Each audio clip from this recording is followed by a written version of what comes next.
Assalamu alaikum students, welcome back to the class. Today we are going to study the three steps of transcription, that how the transcription take place in three steps, that is initiation, elongation and termination.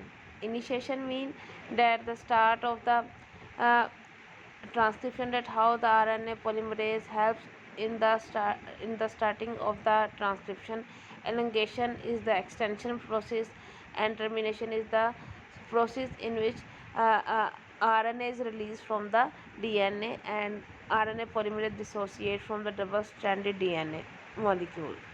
So let's start the topic in detail. So the first step in the transcription is the initiation. Initiation is start when the promoter bind to the DNA template for the formation of the transcript of mRNA. अब यहाँ पे मैंने आपको बताया था कि जब DNA RNA transcription जो है स्टार्ट होना होती है तो क्या होता है, हमारे पास दो तरह के प्रोमोटर्स हैं, ठीक है, प्रोकैरियोट्स में। एक है -35 एलिमेंट्स और एक होते हैं -10 एलिमेंट्स, ठीक है। ये प्रोमोटर रीजन्स जो हैं वो ट्रांसक्रिप्शन के +1 जो साइन आपको, for example here you can see that the +1 site वो साइट है जहाँ पे ट्रांसक्रिप्शन ने स्टार्ट होना होता है। तो इस ट्रांसक्रिप्शन साइट से थोड़ी देर पहले, कुछ पहले क्या होता है, माइनस रीजन में क्या प्रेजेंट होते हैं, प्रोमोटर्स प्रेजेंट होते हैं, ठीक है। ये प्रोमोटर्स जो हैं वो ट्रांसक्रिप्शन साइट से पहले जो है वो बाइंड होते हैं, ठीक है, अटैच होते हैं। जब ये अटैच होते हैं तो उसके बाद अगर आप देखो तो ये जो है वो आरएनए पॉलीमरेज जो है वो अटैच करता है टू द डीएनए स्ट्रैंड, ठीक है। तो इस तरह से जो है वो इनिशिएशन जो है वो आरएनए की फॉर्मेशन की जो है वो स्टार्ट होती है प्रोकैरियोट्स में। तो ये क्या है, part of the RNA polymerase that specifically bind to the -10 and the -35 elements. तो जो प्रमोटर जो अगर आप देख सकते हो डायग्राम में कि आरएनए पॉलीमरेज स्पेसिफिक रीजन में ही बाइंड किया हुआ है, ठीक है, जहाँ जिसको हम -35 एलिमेंट और -10 एलिमेंट्स कहते हैं, ठीक है। These are the promoter of the prokaryotes. जबकि मैंने आपको बताया कि जो प्रमोटर हैं किसके यूकैरियोट्स में, उसको हम क्या कहते हैं, टाटा बॉक्स कहते हैं, क्योंकि वो टी ए एलिमेंट्स पे जो है वो मुश्तमिल होता है। तो the initiation of transcription is signal at a region known as the promoter, ठीक है। तो जहाँ पे प्रोमोटर अटैच करेंगे वहीं पे ट्रांसक्रिप्शन की इनिशिएशन जो है वो स्टार्ट होगी। सो the promoter is the site for RNA polymerase binding, ठीक है। तो प्रमोटर वो रीजन है जहाँ पे आरएनए पॉलीमरेज जो है वो बाइंड करता है। So such that the promoter guide the polymerase where it should sit. तो प्रमोटर जो है वो क्या करता है, उसको बताता है कि how and where the polymerase has to attach in the DNA, ठीक है, to initiate the process of transcription. So RNA polymerase is the enzyme that catalyse the mechanism of transcription. अब आरएनए पॉलीमरेज जो है इसके अंदर एक special factor present होता है जिसको हम क्या कहते हैं, सिग्मा फैक्टर कहते हैं, which is dissociative unit that allow the enzyme to recognise the promoter sequence, ठीक है। तो जो सिग्मा फैक्टर है वो जो है वो क्या करता है, वो रिकग्नाइज करता है उस साइट को जहाँ पे आरएनए पॉलीमरेज ने बाइंड करना होता है प्रमोटर सीक्वेंस के साथ। तो प्रमोटर सीक्वेंस क्या है, these are the starting point of the transcription which is present between the -35 and the -10 region in the prokaryotes. So the promoter sequence is recognise by the RNA polymerase holoenzyme, ठीक है, सब unit. जो RNA polymerase है उसमें दो सब unit होती हैं, एक होती है होलो एंजाइम और एक होता है core enzyme. Holo enzyme is the part of enzyme that is without sigma particle, और कोर एंजाइम वो होता है जो कि सिग्मा पार्टिकल उसमें प्रेजेंट होता है, ठीक है। इसमें दो अल्फ़ा चेन्स होती हैं, दो बीटा चेन्स होती हैं, ठीक है। जबकि जो कोर एंजाइम है उसके अंदर दो अल्फ़ा, दो बीटा और एक जो है वो सिग्मा पार्टिकल होता है। So these are the holoenzyme and the core enzyme. The promoter sequence is recognised by the RNA polymerase holoenzyme subunit, ठीक है, जिसमें दो अल्फा और दो बीटा सब यूनिट्स होती हैं, and they attach to and moving along the DNA template molecule and form the close promoter complex. तो क्या होगा, एक कॉम्प्लेक्स बन जाएगा जिसको हम क्या कहते हैं, close promoter complex.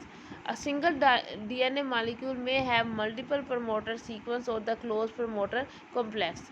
The promoter which is bound with the transcription factor along with the RNA polymerase forms a complex। तो हमेशा वही प्रमोटर जो है वो कॉम्प्लेक्स बनाएगा जो RNA polymerase के साथ बाइंड हुआ हुआ है, ठीक है।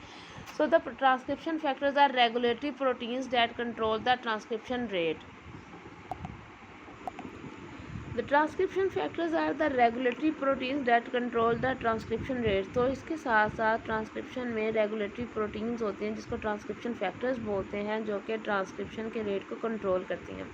When the RNA polymerase is bound to the promoter sequence, it denaturalize the DNA duplex locally। क्या होता है कि जब RNA बाइंड करेगा प्रोमोटर सीक्वेंस के साथ, तो जो DNA जो है वो अनबाइंड करेगा, forming an open promoter complex. सबसे पहले क्लोज प्रोमोटर कम्प्लेक्स बनेगा जब RNA पॉलीमरेज जो है वो प्रमोटर रीजन के साथ अटैच होगा।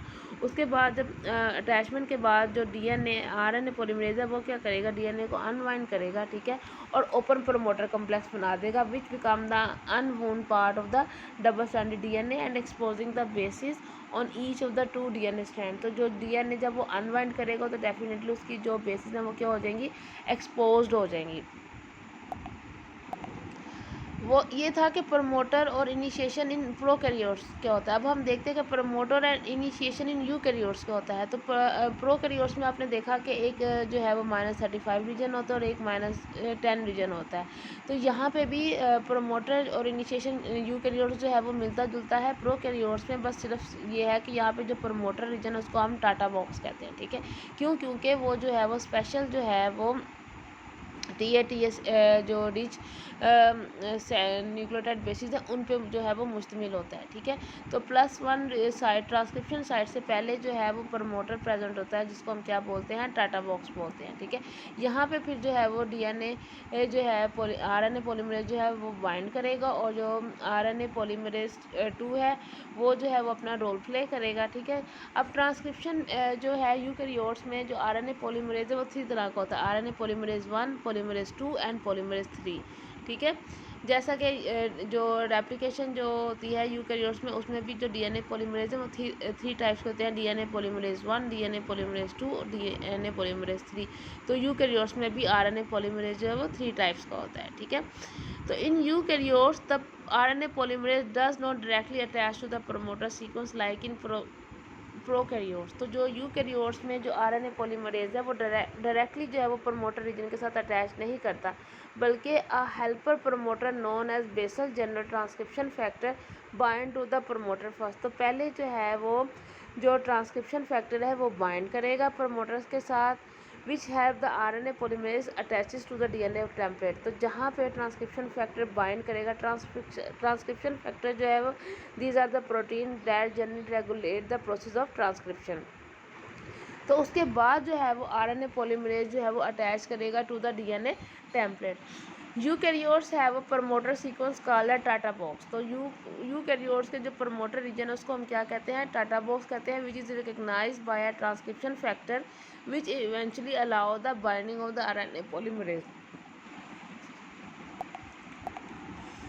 अभी जो टाटा बॉक्स है इसको हम टाटा बॉक्स इसलिए कहते हैं कि इसमें बहुत ज़्यादा एडेनिन एंड थायमीन बेसिस जो है वो प्रेजेंट होती हैं। तो नेक्स्ट स्टेप आता है एलोंगेशन का। एलोंगेशन यानी कि क्या होता है, यहाँ पे एक्सटेंशन होती जाती है, RNA पॉलीमरेज जो है वो एक्सटेंड करता जाता है DNA टेम्पलेट पे, और उसके साथ क्या होता जाएगा कि जो है जो RNA की सिंथेसिस जो है वो कंटिन्यू रहेगी। तो RNA पॉलीमरेज जब एक्सटेंड करता जाएगा, तो मैंने आपको बताया था 2 तरह के रीजन्स होते हैं, एक होता है कोडिंग स्ट्रैंड और एक होता है नॉन कोडिंग स्ट्रैंड। तो कोडिंग स्ट्रैंड वो होता है जो कि पार्टिसिपेट करता है प्रोटीन सिंथेसिस में, ठीक है, और जो नॉन कोडिंग है वो होता है जो पार्टिसिपेट नहीं करता प्रोटीन फॉर्मेशन में। दूसरा स्ट्रैंड है टेम्पलेट स्ट्रैंड, ठीक है। टेम्पलेट स्ट्रैंड वो है जिसके साथ RNA जहाँ पे RNA फॉर्मेशन जो है वो बाइंड करेगी। तो जो कोडिंग स्ट्रैंड है वो पार्टिसिपेट नहीं करता in the process of transcription.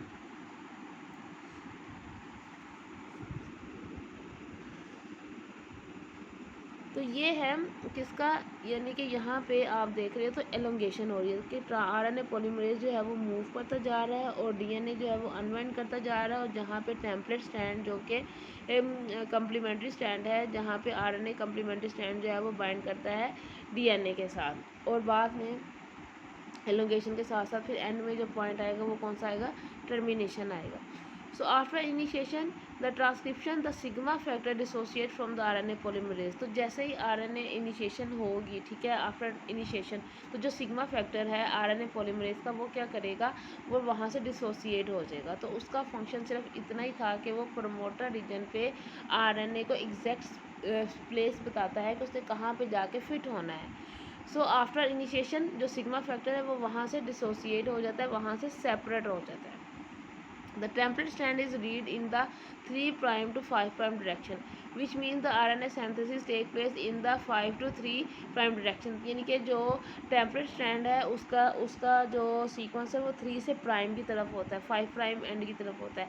तो जो न्यू ऐड होता है वो 5' से 3' एंड की तरफ होता है। तो यहाँ पे आप देख सकते हैं कि 5' से 3' एंड जो है वो न्यूली RNA जो ट्रांसक्रिप्ट है वो बाइंड कर रहा है डीएनए के साथ। The other strand from the DNA template is known as the coding strand because the base sequence of the new mRNA is identical to it except for the replacement of the thymine with the uracil base। तो इसमें जो है जो क्या होता है, जो coding strand है दूसरा, तो जो टेम्पलेट स्ट्रैंड है, जो कम्प्लीमेंट्री स्ट्रैंड होगा वो एग्जैक्ट सिमिलर होगा टेम्पलेट स्ट्रैंड के। सिर्फ फ़र्क सिर्फ ये होगा कि जहाँ पे यूरासिल जहाँ पे थायमिन प्रेजेंट होगी वो mRNA में रिप्लेस कर देगी यूरासिल के साथ। So the RNA polymerase catalyze the formation of phosphodiester bond between the adjacent ribonucleotides। तो RNA polymerase करता है DNA टेम्पलेट और RNA मैसेंजर RNA के दरमियान जो है वो phosphodiester bond जो है वो मदद करता है करने में। The energy use by the RNA polymer is derived from splitting the high energy triphosphate molecule। तो जो ATP है वो क्या होता है, ब्रेकडाउन होगी और इनऑर्गेनिक फॉस्फेट जो है वो रिलीज होगा। A transcription bubble is formed and must be maintained. Signed transcriptome take place on the double-stranded DNA template. So the bubble moves along the DNA duplex during elongation। तो elongation में क्या होता है, जो बबल बन रहा है, जो रेप्लिकेशन फोक है वो साथ साथ मूव करता रहता है और इस तरह से क्या होता है, जो रिएक्शन है वो मूव करता है टुवर्ड द टर्मिनेशन। अब टर्मिनेशन में क्या होता है, this is the process of ending the transcription which happen when signaled by a stop sequence known as a terminator sequence। तो क्या होता है टर्मिनेशन में, क्या होता है टर्मिनेटर सीक्वेंस जिसको हम स्टॉप सीक्वेंस कहते हैं, जो कि AUU है, यानी कि वहाँ पे एक स्पेसिफिक सीक्वेंस प्रेजेंट होगा जिसको स्टॉप कोडोन कहते हैं। वो प्रेजेंट जहाँ पे वो स्टॉप कोडोन आएगा, स्टॉप टर्मिनेटर सीक्वेंस आएगा, वहाँ पे टर्मिनेशन जो है वो ब्रेक कर जाएगी। So this happen when the RNA polymerase transcribe the terminator sequence। So the RNA polymerase then release the DNA template which unwind back to the double helical strand। तो जो RNA polymerase है termination में क्या करेगा, DNA जो template है उसको क्या करेगा, अनवाइंड करके अटैच कर देगा back to the double helical structure. So this is all about the 3 steps of transcription in the prokaryotes. अगर हम यूकैरियोट्स की बात करें तो हम इसे एक्सप्लेन कर सकते हैं एक फिगर की मदद। This figure explain the process of transcription in the prokaryotes. तो आप देख सकते हो कि सिग्मा फैक्टर है, ठीक है, जो कि प्रोमोटर रीजन के साथ जो है वो क्या करता है, RNA पॉलीमरेज है, उसके अंदर एक सिग्मा फैक्टर है और वो उसको बाइंड करता है प्रोमोटर के साथ, ठीक है। तो इस तरह से ये, और ये क्या है, DNA हेलिक्स है। अब इनिशिएशन में क्या होता है कि DNA स्ट्रैंड जो है वो अनवाइंड करेगा और यहाँ पे सिग्मा फैक्टर जो है वो डिसोसिएट हो जाएगा, वो सेपरेट हो जाएगा। और एलोंगेशन में क्या होता है कि रेप्लिकेशन फोक जो है वो मूव करता रहता है और टर्मिनेशन में वहाँ पे स्टॉप कोडोन आएगा तो RNA पॉलीमरेज और राव फैक्टर जो है वो अलग हो जाएंगे और RNA जो है वो सेपरेट हो जाएगा। With the help of this diagram you can easily explain the process of transcription in the eukaryotes। तो यहाँ पे आप देख सकते हो कि RNA पॉलीमरेज है, प्रोमोटर है जो कि रिकग्निशन साइट है for the RNA polymerase binding, ठीक है। तो सबसे पहला, और ये सारा प्रोसेस कहाँ पे हो रहा होता है, न्यूक्लियस में हो रहा होता है। तो सबसे पहला जो है वो क्या है, इनिशिएशन है। In the nucleus RNA polymerase recognises the recognition sites causing it to bind to the promoter. ठीक है, आरएनए पॉलीमरेज जो है वो रिकग्नाइज जो बाइंडिंग साइट उसको रिकग्नाइज करता है किसके ऊपर, प्रमोटर के ऊपर। और प्रमोटर क्या है, the start of a gene. The RNA polymerase then separates the DNA into single strands so the template strand can be read in the 3' to 5' direction। तो यहाँ पे आप देख सकते हो कि स्टार्ट में जो है वो डीएनए जो है वो डबल हेलिक्स फॉर्म में, जब आरएनए पॉलीमरेज जो है वो अटैच कर जाता है डीएनए के साथ, तो यहाँ पे डीएनए जो है वो अनवाइंड करता है, तो ताकि उसका जो 3' to 5' एंड है वो एक्सपोज हो जाए और वहाँ पे जो है वो आरएनए जो है वो अटैच हो सके। ठीक है, अब नेक्स्ट स्टेप आता है एलोंगेशन। इसमें ये होता है कि प्रोकैरियोट्स में प्री एमआरएनए नहीं बनता, लेकिन यूकैरियोट्स में सबसे पहले प्री आरएनए बनता है, उसके बाद जो है वो, यानी कि जिसको हम इमेच्योर आरएनए बोलते हैं, मैसेंजर आरएनए बोलते हैं।